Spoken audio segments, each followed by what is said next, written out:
Good morning, good afternoon, good evening, depending on where you're watching me from.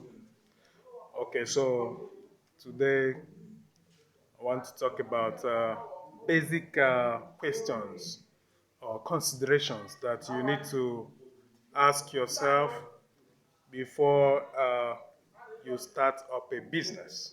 Okay, so you have to consider a few things. You don't just say, oh, people are you see people running businesses and then you jump off and say, oh, I want to also be a business person. No, it doesn't work like that. So you have to sit down and then take certain considerations in place. And one of the considerations are,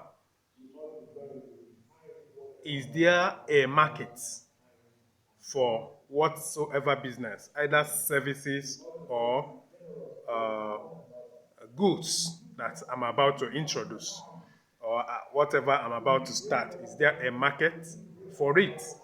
So you may find something interesting to you as a person, but then you should ask yourself, is there really a market for this thing that I want to do?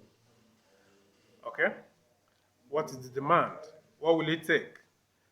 So you need to go and embark on research, feasibility study, to know whether this thing I'm about to do is actually something that, you know, people demand. So when you don't do this, you are setting yourself up for failure. Okay, so you need to, big businesses, they carry out feasibility study. They look at the environment where you are. Are the people in this area, do they have ability to purchase whatever I want to sell? What class of people, what is my target market? What class of people am I looking at? So you can be selling an expensive product, and then your target, you are living in a poor or rural settlement, and then you want to make money there. I mean, you have setting yourself up for failure. Okay, so that's it. Number two, uh, how much money would it take? How much money would it take to invest or embark on such a venture? How much money will it take? So you mustn't have all the money before you start up a business. You mustn't. Yeah, sure. So, but you need to sit down and make sure that, okay, I have uh, means of generating money, of generating fund or capital for my business. So you need to sit down and calculate what it will cost to set up such a business. And when you have done that, you look for means of sourcing fund. It could be through family and friends. It could be through savings. It could be through loan. But I don't advise you as a new business to start with loan.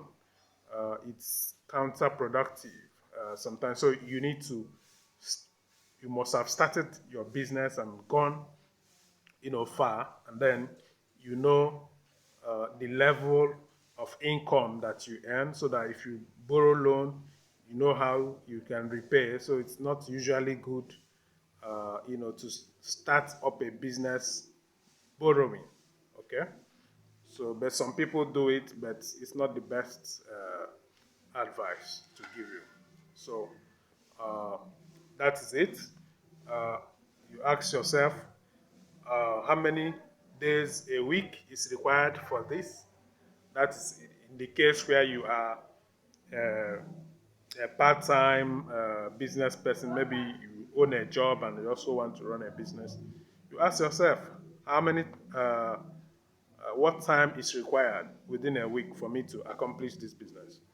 Or uh, then, or if you are going into it full time, fine. It's your full time business, so it's not something that you need to worry about. So you ask yourself also, am I willing to commit so much time to this business? Am I willing to commit so much time that is required? Because in everything we do, it requires time. You need to be up and doing. You need to walk around the clock. commit your time, energy, and finances into making this business to succeed. So if you fail to do this, then if you don't have time, most of the time you lock up your business or your brick and mortar store, or if you are someone that has an online presence, you are not always online. So what do you intend to achieve? You have to commit time.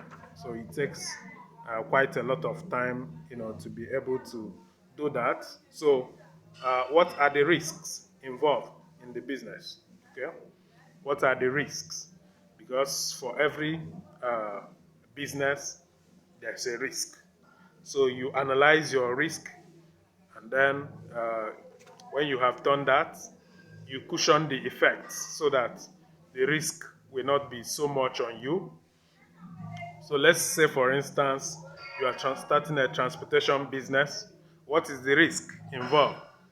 The risk involved is that you might encounter an accident. Okay, one or two of your vehicles might uh, you know develop issues along the line. So how do you minimize the risk?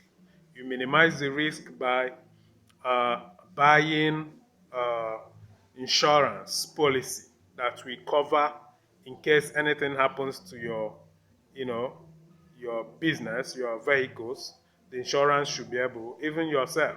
Okay, you need to buy insurance for yourself too. But our focus here is on the business. So since your business is something that you need to secure, you must put a buffer to absorb the risk or the shock from uh, the risk that will arise from such business. So